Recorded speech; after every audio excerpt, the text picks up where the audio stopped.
જય શ્રી કૃષ્ણ, જય માતાજી, હર હર મહાદેવ। વસંત પંચમી એટલે સરસ્વતી પૂજન। મહાસુદ પંચમી તારીખ 23/1/2026ને આપણી સંસ્કૃતિ શુભ પવિત્ર મુહૂર્ત સુકન્યા દિવસ રૂપે સ્વીકાર કરે છે। તો વસંત પંચમી વગર જોઈ તે મુહૂર્ત હોય છે। તો આપણે વસંત પંચમીની કથા વાર્તા જાણશું। જય સરસ્વતી માતે કી જય। વિક્રમ સંવંતમાં 12 માસ, 3 ઋતુ, 6 ઉપઋતુ છે। 3 ઋતુ શિયાળો, ઉનાળો, ચોમાસું છે। ઉપઋતુમાં 1 હેમંત ઋતુ, 2 શિશિર ઋતુ, 3 વસંત ઋતુ, 4 ગ્રીષ્મ ઋતુ, 5 વર્ષા ઋતુ અને 6 શરદ ઋતુ છે। વસંત ઋતુ કુદરત પ્રકૃતિની કૃપા દર્શાવે છે। સામાન્ય રીતે પોષ માસ પૂનમથી ફાગણ સુદ પૂનમ સુધીનો સમયગાળો વસંત ઋતુ ગણાય છે। વસંત ઋતુ ઋતુરાણી પણ કહેવાય છે તો ઋતુરાજ પણ કહેવાય છે। કુદરતની અસીમ કૃપા ધરતી માતા પર વરસે છે। વન, ઉપવન, બાગ, બગીચા, અન્ય ખેત ઉપજ સ્થળોએ અન્ય ખુલ્લા વિસ્તારોમાં માતા સરસ્વતી દેવી ખુલ્લા મોટા દિલથી મન મૂકીને કૃપા વરસાવે છે। વન વનરાઈઓ, વૃક્ષો, વનસ્પતિ સૃષ્ટિ સમાજ સોળે કળાએ ખીલી ઉઠે છે। જ્યાં જ્યાં નજર કરો ત્યાં બસ ગ્રીન ગ્રીન અને ગ્રીન, બધું જ એવરગ્રીન લાગે છે। આને લીલોતરી કહેવાય છે। સામાન્ય પ્રજાને પણ મજા પડી જાય છે। ગુસ્સો, ક્રોધ, નકારાત્મક ભાવના આપોઆપ દૂર ભાગે છે અને રચનાત્મક વિચાર દ્રષ્ટિ પણ મનને શાંતિ સુખ આપે એવું પ્રાકૃતિક વાતાવરણ સર્જાય છે અને ચારે કોર નજારો જોવા મળે છે। એમાંય વળી ભાવુકજનો, રસિકજનો, કવિ કાલિદાસ સહિતના કવિ હૃદયો, લેખકો તો આ લીલાછમ વાતાવરણ પર્યાવરણને જોઈ આનંદિત થઈ આપણને લીલુંછમ સાહિત્ય પૂરું પાડે છે। આપણા જ્ઞાન આનંદમાં ઉમેરો કરાવે છે। પક્ષીઓના મીઠા કલરવ આ વાસંતિક પ્રકૃતિમાં અનેરો સહકાર આપે છે।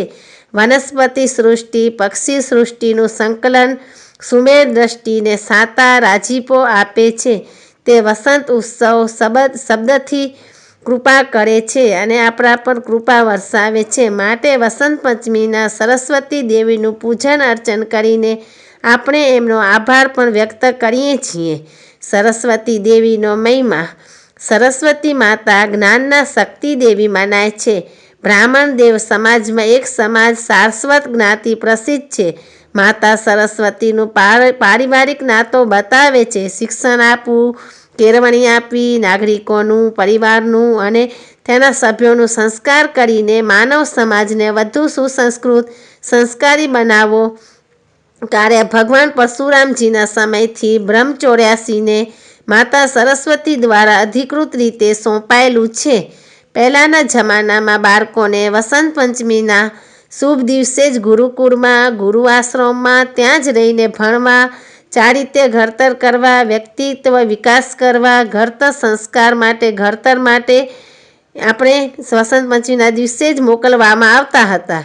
સહજાનંદ સ્વામીએ નાગરિક ઘડતર, પારિવારિક ઘડતર દ્વારા સમાજ ઘડતર, નિર્વ્યસની સાદું સીધું જીવન ઘડતર માટે શું કરવું, કેવું, ક્યારે, કોણે, શા માટે કરવું જેથી માનવ જીવન શ્રેષ્ઠતમ બને એવા શુભ પવિત્ર હેતુથી રચના કરેલો શિક્ષાપત્રી ગ્રંથ પુસ્તકપણે સમાજના ભલા માટે વસંત પંચમીના દિવસે જ લોકાર્પિત કરેલો હતો।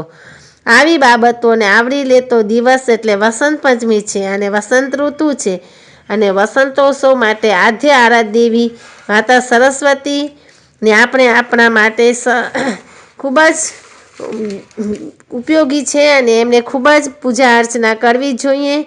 એવા સરસ્વતી માતાને નમન। અને વિદ્યાના દેવી સરસ્વતીમાં જ કહેવાય છે। વિદ્યા વિનય તે શોભ્યંતે। મહાસુદ પાંચમ એટલે વસંત પંચમી। પ્રકૃતિ વસંત ઋતુમાં સોળે કળાએ ખીલી જાય છે। વસંતનો ઉત્સવ એ પ્રકૃતિનો ઉત્સવ છે।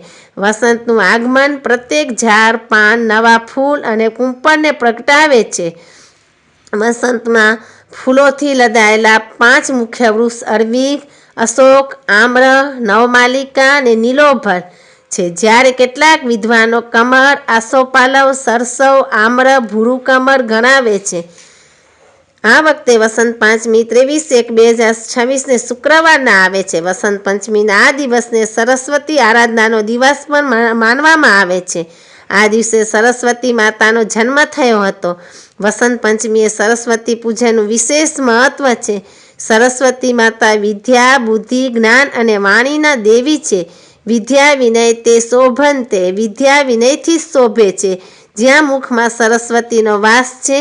પુરાણોના વર્ણન છે કે પૃથ્વી પર જ્યારે વરવાનલ ફેલાયો ત્યારે તેની અગનઝાળથી સર્વ જગત ત્રાહિમામ પોકારી ઉઠ્યું હતું. ત્યારે સમસ્ત દેવતાઓએ જગતને બચાવવા ભગવાન વિષ્ણુ સહિત સરસ્વતી દેવીને પ્રાર્થના કરી.